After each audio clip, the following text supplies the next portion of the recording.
الله معكم أحبائي. آخر تطورات الحرب بين روسيا وأوكرانيا حتى صباح 21 من أغسطس. تتواصل التحولات الميدانية على امتداد الجبهة الروسية الأوكرانية، واليوم هذه المرة أكثر من نقطة تستحق المتابعة، ليس بسبب حجم التغيرات فقط، بل بسبب توزعها على عدة محاور في الوقت نفسه. وفيما يتعلق بالجهة الشرقية، تظهر تحركات روسية جديدة على جبهات ترتبط بموضوع خط الدفاع الأوكراني الممتد بين عدد من المدن الرئيسية في دونيتسك، مع تغيرات ميدانية سنحددها بدقة على الخريطة، وما إذا كانت تعني توسيع مناطق الضغط القائمة أم فتح مساحات جديدة أمام الوحدات الروسية. وفي محور آخر، تحاول القوات الروسية دفع خطوطها إلى الأمام باتجاه مناطق تقع خلف خطوط الاشتباك الحالية، بينما تسجل جبهة مجاورة دخولا إلى منطقة جديدة، ما يضعنا أمام صورة ميدانية تحتاج إلى النظر إليها كجزء من مسار أوسع، لا كتطورات منفصلة. أما شمالا، فهناك أيضا حركة جديدة على محور خاركيف بالتزامن مع استمرار الضغط الروسي في الجبهة ككل. إذا أمامنا هذا الصباح عدة تغيرات موزعة من خاركيف وصولا إلى جبهات كراماتورسك وشازيفيار، واتجاهات أخرى في جبهة دوبروبيليا. ما الذي حصل؟ تابعوا التفاصيل حتى النهاية، ورجاء لا تنسوا دعم القناة تعتمد على دعمكم. مضى وقت طويل والقناة بحاجة ماسة لدعمكم. يمكنكم مشاركة الفيديوهات، يمكنكم دعم مادي للقناة، أي طريقة ستساعد. شكرا لكم دوما على كامل هذا الدعم. في جبهة دوبروبيليا، تمكنت الوحدات الروسية من السيطرة على كامل قرية ماتشيفي بعد أن كانت قد دخلتها بالأمس. خاصة من تابعوا الفيديو يعلمون، شرحت كيف دخلتها القوات الروسية عبر خطوط الدفاع من الجهة الشرقية وعبر أي ثغرات. واليوم استكملت الوحدات الروسية سيطرتها على كامل هذه المساحة باللون الزهري. كما تشاهدون، عمق التقدم للوحدات الروسية بلغ نحو كيلومتر ونصف، بامتداد أيضا نحو كيلومتر ونصف. التحركات الروسية في هذه المنطقة مستمرة وصولا إلى جبهة دوبروبيليا، هذه البلدة الموجودة هنا وتحمل نفس اسم مدينة دوبروبيليا. كذلك تعمل القوات الروسية من هذه الجهة على الدخول باتجاه نوفوهريشيني، وليس فقط دوبروبيليا، فيما الوحدات الروسية الموجودة في الجهة الجنوبية في هذا المكان أيضا تحاول مساندة القوات الروسية القادمة من الجهة الشرقية. كما تلاحظون أحبائي، تحدثنا لفترة أسابيع عن هذا التجمع، تجمع البلدات الموجود في الجبهة الجنوبية لدوبروبيليا، وإذ اليوم نجد القوات الروسية تسيطر على جزء واسع من هذه البلدات. فما الذي تبقى منها؟ طبعا كما تلاحظون، تبقت نوفوهريشيني، ناديا، نوفو فيودوريفكا، ودوبروبيليا، 4 بلدات، والقوات الروسية يمكن قول تصل إلى هذه المنطقة، وهذا يعطيها أيضا دافعا إضافيا وضغطا إضافيا باتجاه دوبروبيليا من الجهة الغربية، ربما في حال استطاعت السيطرة على كامل هذه المناطق. أحبائي، فيما يتعلق بباقي التقدمات، الوحدات الروسية واصلت عملياتها وانتشارها، مسيطرة على إحدى البلدات في جبهة شازيفيار، وهي بلدة ميكولاييفكا هنا. وبعد قتال لمدة طويلة ولفترة طويلة، وبعد أن كان جزء منها واسع منطقة رمادية، استطاعت القوات الروسية السيطرة الكاملة عليها. هذا التقدم الروسي كان على كامل هذه المساحة باللون الزهري. نتحدث هنا عن تقدم بعمق نحو كيلومتر ونصف بامتداد 2.34 كيلومتر.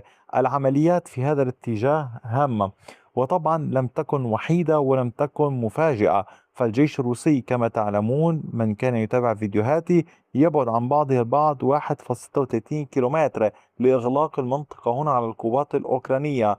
وعلى ما يبدو القوات الأوكرانية اضطرت للانسحاب من هذه المنطقة السكنية.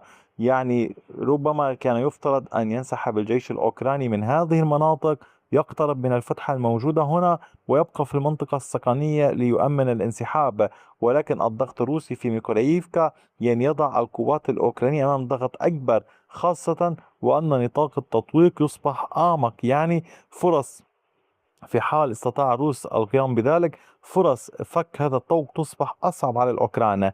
لذلك علينا أن نراقب إلى أين ستؤول كل هذه الأمور لنرى ما الذي سيجري. ولكن الجبهة هنا ليست وحيدة، فالجيش الروسي يواصل التحرك باتجاه دروشكيفكا.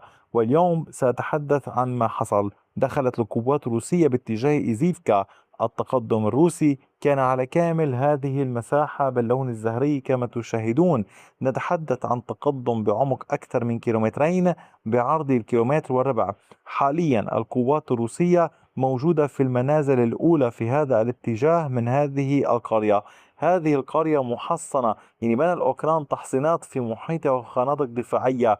وحدات المشاة للجيش الروسي تمكنت من الاختراق. على ما يبدو المركبات والمدرعات الروسية عملت على طول المنطقة هنا، على طول أحزمة الأشجار، واستطاعت الاقتحام والدخول إليها. حاليا ما الذي يجري؟ حاليا القوات الروسية بات لديها نقطة إضافية تتحرك من خلالها، أولا للضغط على كامل القوات الأوكرانية الموجودة هنا، ثانيا ربما تحاول ربط مناطق السيطرة ببعضها البعض في هذه الاتجاهات، ثالثا لديها نقطة ضغط إضافية باتجاه درشكيفكا بعد أن كان هناك محاور تقليدية في هذا الاتجاه. إضافة هذا المحور اللي تحدثنا عنه حيث لا تزال اشتباكات قوية. يعني لمن لا يعلم، هناك في ماركوفي في هذه المنطقة باتجاه فيدوريفكا معركة قوية. القوات الروسية تعمل على السيطرة على هذه البلدة أو هذه القرية. العمليات لا تزال مستمرة واليوم الضغط كبير. هذا المحور، هذا الطريق تحديدا يخدم الجيش الروسي باتجاه درشكيفكا وباتجاه كراماتورسك، وفي نفس الوقت يعني يساعد على تشكيل ضغط كبير على القوات الأوكرانية في محيط درشكيفكا، فيما هو نفسه يساعد في الضغط على محور كراماتورسك. لماذا؟ ما الذي حصل؟ الجيش الروسي يواصل عمل في أقصى المنطقة هنا باتجاه سلافيانسك، والوحدات الروسية تقدمت باتجاه ستارو دوبيفكا مسيطرة على هذه المنطقة باللون الزهري كما تشاهدون. هذا التقدم الروسي أمامكم كان بعمق 600 متر كحد أقصى بامتداد نحو كيلومتر ونصف. القوات الروسية اقتربت من المنازل الأولى الموجودة في هذه القرية. تعمل القوات الروسية على الدخول إليها من طريقين. في نفس الوقت تعمل القوات الروسية الوحدات المنتشرة هنا للواء السابع من الجيش الروسي على إغلاق المنطقة. يعني في حال استطاعوا التقدم ستصبح المجموعة الأوكرانية الموجودة في بسكينيفكا أمام ضغط كبير. لذلك هذا التقدم قد يكون له عدة فوائد، إحداها طبعا الضغط على الجيش الأوكراني في هذه المساحة والسيطرة على بسكينيفكا. أما فيما يتعلق بالعمليات باتجاهات أخرى، فكان الجيش الروسي قد تمكن من التقدم في بيليكولودياز في محور فولشانسك. هنا نشهد معركة قوية منذ فترة طويلة. العمليات الروسية أدت إلى توسيع السيطرة، تحسين المواقع، السيطرة على مساحة من المنازل الإضافية على طول هذا الشارع وعلى بعض المستودعات في هذا الاتجاه. التقدم الروسي كان على كامل هذه المنطقة باللون الزهري.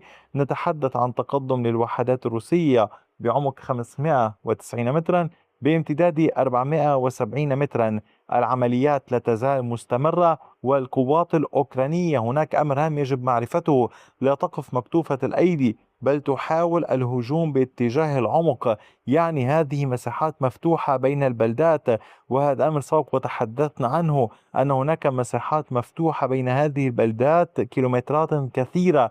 وبالتالي في حال لم يكن هناك خطوط دفاعية أو لم يكن هناك انتشار أو يكون قول إغلاق محكم لهذه المناطق في الخطوط الأمامية، ستستطيع القوات الأوكرانية الاختراق وتتغير خريطة السيطرة في حال استطاعوا تثبيت ذلك، أو في حال ربما تنشأ منطقة رمادية.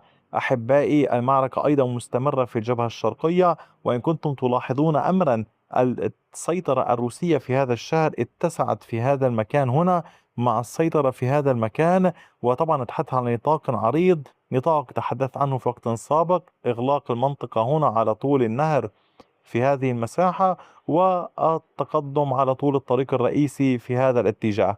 هذا كان كل شيء حتى ساعات الصباح. أدعوكم مجددا لدعم القناة، مشاهدة كافة الفيديوهات ومشاركتها ليستفيد الأصدقاء. وشكرا على وقتكم الثمين، وإلى اللقاء بفيديو آخر.